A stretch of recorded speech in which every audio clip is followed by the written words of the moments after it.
Holy heck, do I have something special to share with you. I've created a brand new digital course that is unlike anything I've created before. It's called Side Hustle Starter Kit, and it's the ultimate step-by-step plan to create and launch your side hustle in just 30 days, even if you have no clue where to start. My friend, this is a no-brainer for you if you want to create the foundation for financial freedom and a flexible lifestyle. If you are new to the side hustle world, you'll get all the guidance you need to set yourself up for success and start earning in the minimum amount of time. Now, if you already have a side hustle, but you aren't getting the results that you had hoped for, this is going to help you troubleshoot where you might be focusing on the wrong things and give you the clarity you need to make some serious changes without burning yourself out in the process. The bottom line is this new digital course is for anyone who wants to create a side hustle that lasts, one that not only makes you money, but brings you joy too. All you need to do to get your hands on my brand new digital course is to pre-order my book 2 weeks notice. For $27, you get the entire digital course that I just created, plus my new book 2 weeks notice.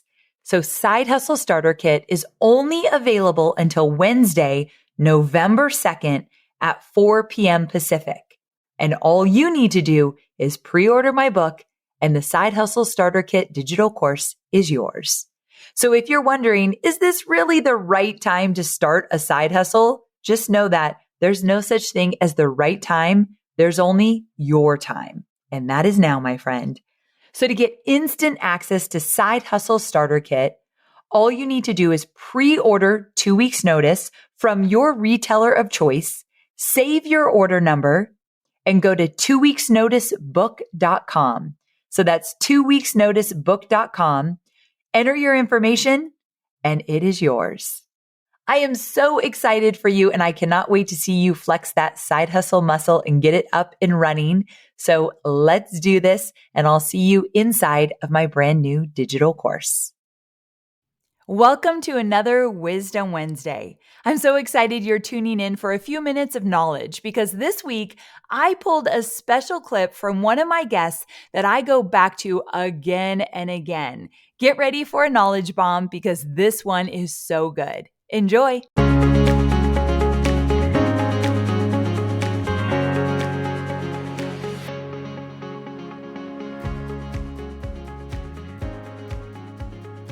I read my eulogy every morning.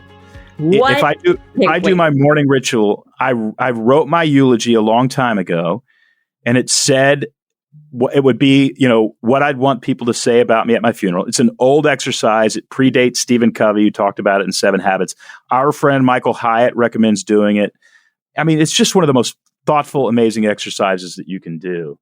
And that eulogy says, I will have written several best-selling books that help make very complicated ideas simple in theology, in business, and in politics. Those are the 3 areas I want to cover by the end of my life. I've already done theology. I've already done business. I'm going to do business for several more years, and then I'm going to switch to politics. So what this does is it tells me where my life is going to go.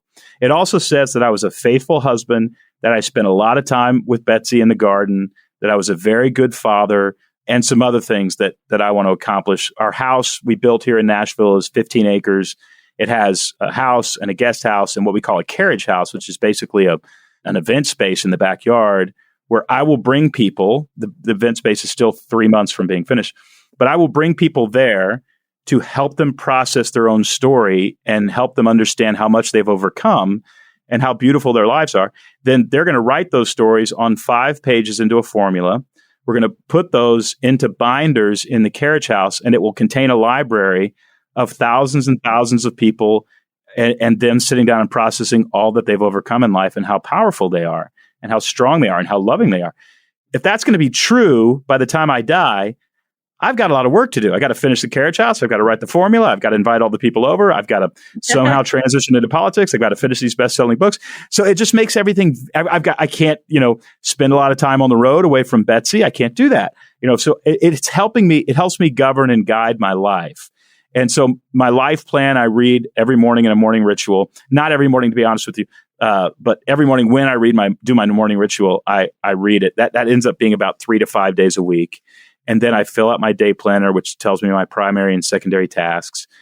And it has laser focused my life so that it never feels chaotic. It does often feel very busy, and I have to manage being too busy, but I'm just never off track. And to me, for the last 10 years, that's been a gift. Never off track. That is something to aspire to. And I really get that from you.